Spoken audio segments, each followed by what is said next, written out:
9:05. It is a feature Friday with our good friend Tony Botello of Tony's Kansas City. If you are not checking that out for real local news, you're making a mistake. Good morning, my man. How are you? I'm good. How are you, Pete? I'm doing well. Boy, you have had, we both have had no shortage of news going on here in this town the last month, huh? Unbelievable. Yeah, no, and it's all been horrible. I know.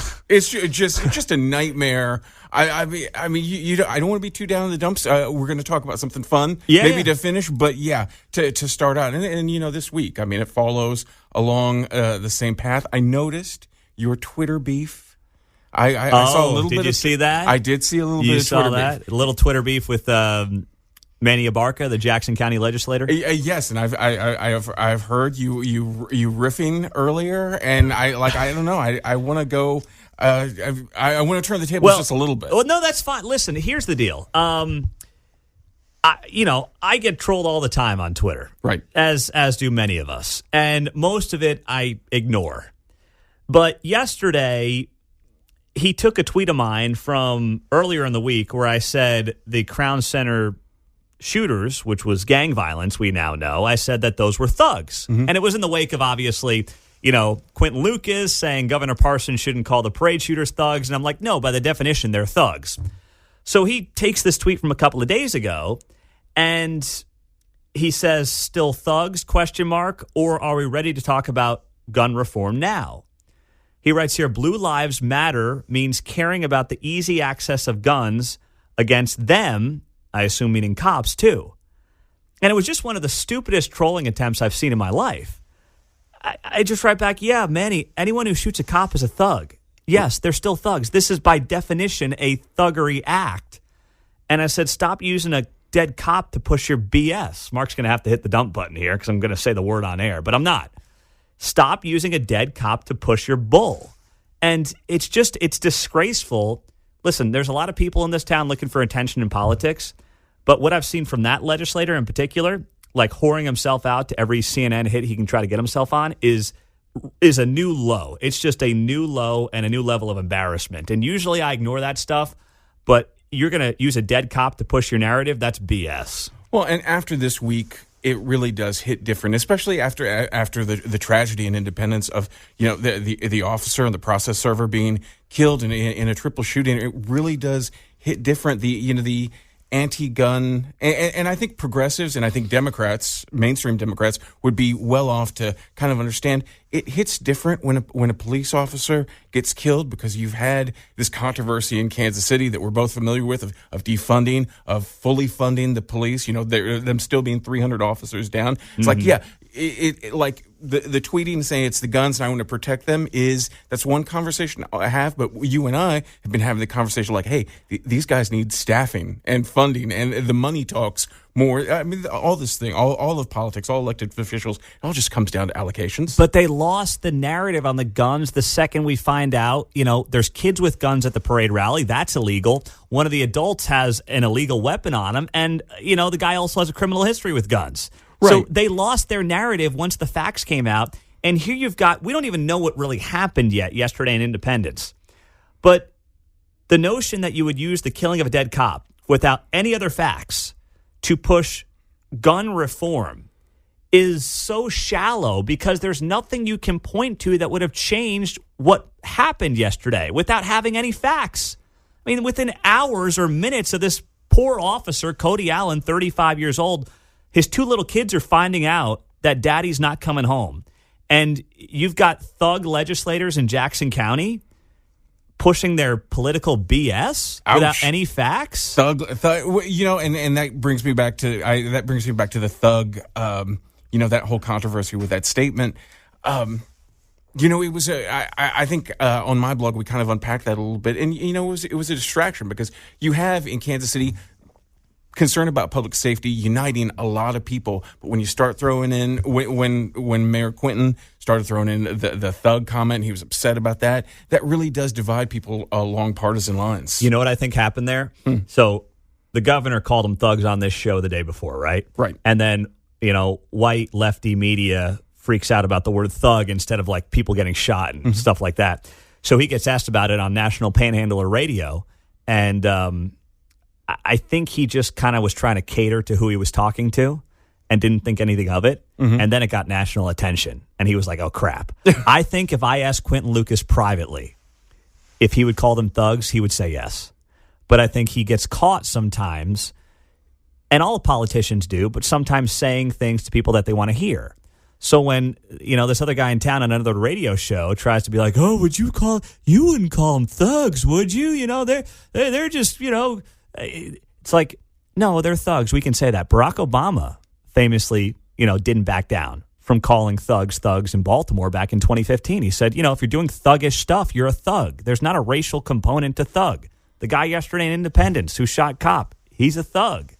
This isn't difficult, Tony. No, that's 100% true, and I think kind of even a more definitive point is the press release came out after the Crown Center shooting, Mean Gene, after pressure from police and a lot of conservatives. She finally came out with a press release. Buried in the press release, very few people. I have to give Fox 4 credit. They did highlight it as well. They showed the mugshots. I also kind of put the mugshots out there as well.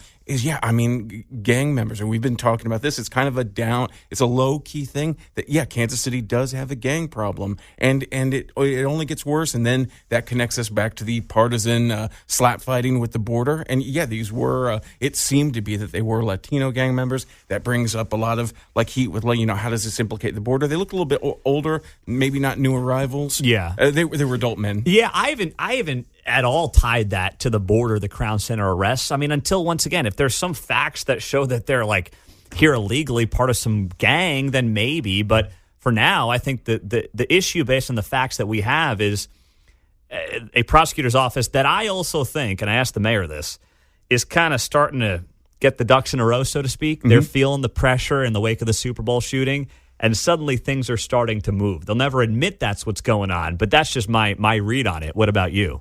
I think after you have 2 years, no, we didn't go back to back on homicide records, but after another year of a homicide record, I think everybody needs to be, and the horrible shooting and the string of mass shootings that we've had so far this year, one at Crown Center, one at the parade.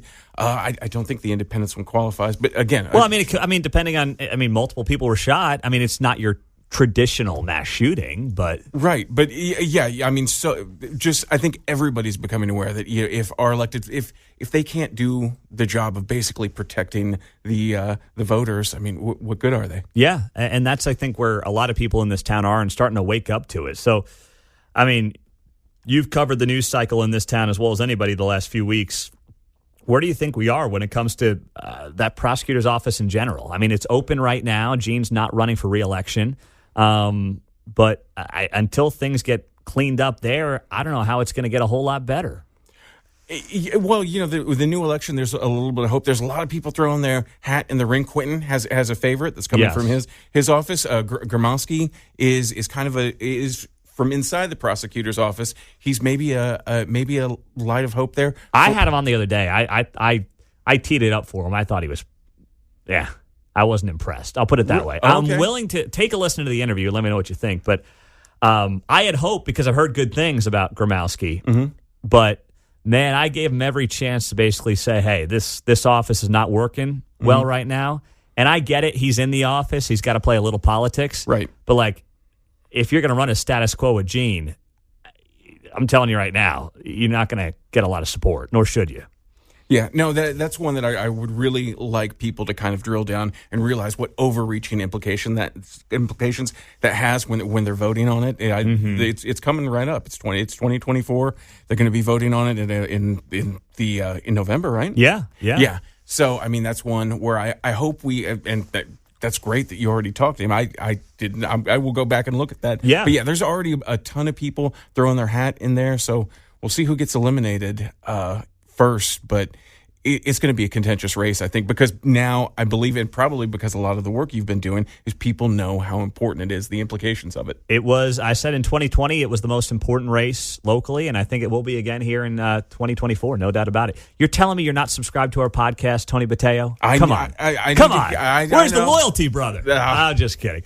If you missed any of our interviews, including this one with Tony Botello of Tony'sKansasCity.com, you can subscribe to the podcast. That way you never miss an interview. All right. The other big story we're following, Tony, of course, is the Royals, the Chiefs, this 3/8 cent sales tax. I know you've got some news on this morning that you want to share exclusively on this show. What do you got for us? I do. And your average run-of-the-mill, and people in Kansas City aren't allowed to talk to politics this way because we were talking about during the break. People want to be pure and have this like very sanitized view of how politics really works. But the average person, they can't even say that this vote will hinge on the black community. And how really you think? Yes, I totally believe that. You pointed out in some of your interviews this week that you were kind of maybe not impressed but intrigued by progressives and the Eastern Jack conservatives coming together. Yeah, and that is interesting. We don't know how that will turn out. I think, and speaking of turnout is going to be a big part of it. But when you go to a trusted source, people who get out the vote. The news that I have to break to you, and I didn't know this, I haven't seen it in any other publication, but I talked to a source inside, and they texted me this morning, Freedom Inc. has endorsed the stadium tax extension. So Freedom Inc., led by Gwen Grant, remind people who they are and their history. I know that she's their president right now. Okay. But I think one of the Curls is their president. But Freedom Inc. has a 50-year history in Kansas City. They represent the most of the 3rd district, and they reach into the 5th. They're kind of the definitive get-out-the-vote organization. They're a political action committee. They're, like I said, their history extends more than a half a century, and they go back to the civil rights movement. They are the people who move votes. Mm-hmm. And so really, I mean, it's... You'd have if they decide to get into it. Now it's not a sure thing, but if they really decide to get into it, and my readers and your listeners can follow along when we look at campaign finance reports, how much money is getting routed to them? If it's like $50,000 and it's just a piecemeal thing, not really a big deal. They'll put out a couple postcards. But if I had $1 billion, if I had a bad mustache and a bad suit and was a billionaire, I would make sure that this group maybe had the funds to do to partner with me, since the guy doesn't have any friends in the crossroads. He doesn't have many friends around town. The reception to his efforts have been really bad. If Freedom Inc. says that jobs and the benefits for their community are more important than that, and they're willing to go for it, I think that might be one of the few major allies that he might have. Meaning John Sherman, the owner. Okay, well, if Freedom gets behind it, that's obviously a step in the right direction for him, no doubt about it. This groundswell movement out of the crossroads, I think the Royals have been caught off guard by how much blowback they've gotten on this. From Eastern Jack, people want to save the K, which is not going to happen, but they still want to try to do it. And then, the more progressive folks in the crossroads and in that part of town that are like, you're displacing us and our people. And KC Tenants, you talk about activating folks. KC Tenants, I can't stand them. I think they're horrible for the community, and they're just completely lost on basic economics. However, they get a little more pull, a little more sway every election cycle. So how much concern should they cause the Royals right now? I don't know how conflicted KC Tenants are with this, because they also have some loyalties to current council people, and we haven't heard. I always like when you say Bike Boy Bunch has not spoken. Do you like that nickname, Bike Boy Bunch? Yes, I really. It flows. Thank you. And so KC Tenants. To me, you're 100% correct. They do have more influence, but they're a dark money group. We don't know where they're getting their marching orders from. We don't know how. They flex and they make a lot of Twitter noise, but we don't know if they're really going to put an effort. Well, they got a couple of people elected to the city council, right? Yes. I mean, not the wacko Manley, but Duncan and one of the other ones, who we now know is like some kind of in-law related to Quentin. Jonathan Duncan? Yeah. Is that right? Yeah. They're cousins, sisters, whatever. That is bloggy gossip. But yeah, I mean, so that was kind of a setup, and but no, taking them at their word, taking Mr. Duncan at his very honest campaign efforts. Yeah, I'm loath to give them credit. I think Freedom has more than half a century worth of history, and KC Tenants has cool T-shirts, but. But giving them their due, yeah, they will definitely play a part in this as well. But with the crossroads, I agree with everything you're saying here. But just a counterpoint to that, yeah, there's poor us, we're getting pushed around. Welcome to the West Side. The crossroads has pushed the West Side around for more than a decade, and now it's funny. It's the Taylor Swift song. Like karma is very interesting the way that works, because now you have people, and that was a great interview you did with David Johnson a few weeks ago, and you really were very patient with him, letting his do his poor me routine, given that the guy bowled over everybody with the streetcar. I know. I mean, I know. talk to restaurants about like being, construction threatening their livelihood. He was the mastermind behind it. So it's just a really good life lesson for Friday. I mean, when you think like things are going your way, they don't go your way forever. Let me ask you too about, we haven't touched on the current parking debacle. How about that? $68 to go to a KC Current game this year if you want to park your car. Because everyone else, like, I'm going to take two little girls to a lot where then I got to take another short bus, or I'm going to walk a mile with two little kids from River Market. I mean, do they even understand who their potential audience is? I don't think they do. Right. And I mean, another bummer topic. This week in St. Louis, the guy is on parole. Two mother and daughter are coming home from a Drake concert. There's horrible footage. My dad shows it to me. My dad loves horrible online Facebook he's footage. One of those guys. Huh? Yeah.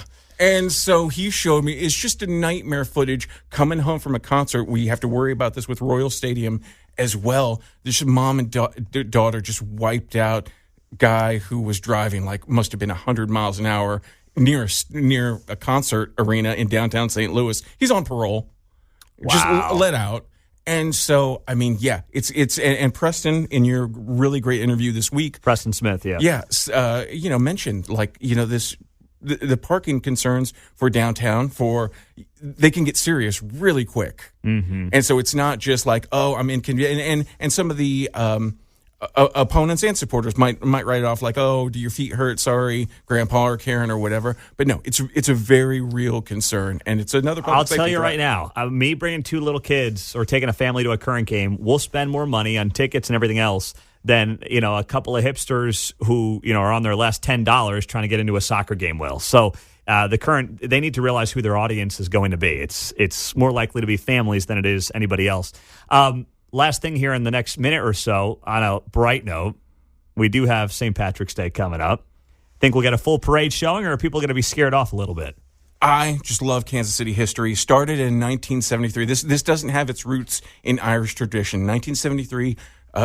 He's not with us anymore, but a great former radio host like yourself, Mike Murphy, decided at the Hoggarty downtown bar, like, hey, I want to have a parade. They were day drinking, and it's like, I want to have a parade. They walked around the block. 1973, first Kansas City St. Patrick's Day parade. Glorious tradition.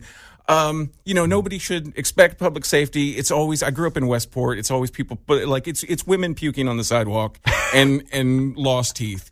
It's not a family-friendly event. If you want family-friendly, you can day drink with your baby in the little marsupial pouch at Snake Saturday. That is your family event. That's what we'll be doing, maybe. Yeah, but no, St. Patrick's Day in Westport in downtown has always been a festival, and day drinking, not family-friendly at all. Don't expect public safety, but expect a lot of tawdry, traditional tawdry Kansas City behavior. All right, well, that's a ringing endorsement, I would say, from Tony Botello of Tony's Kansas City. Great stuff, my man. Always good to have you here. Thanks, Pete.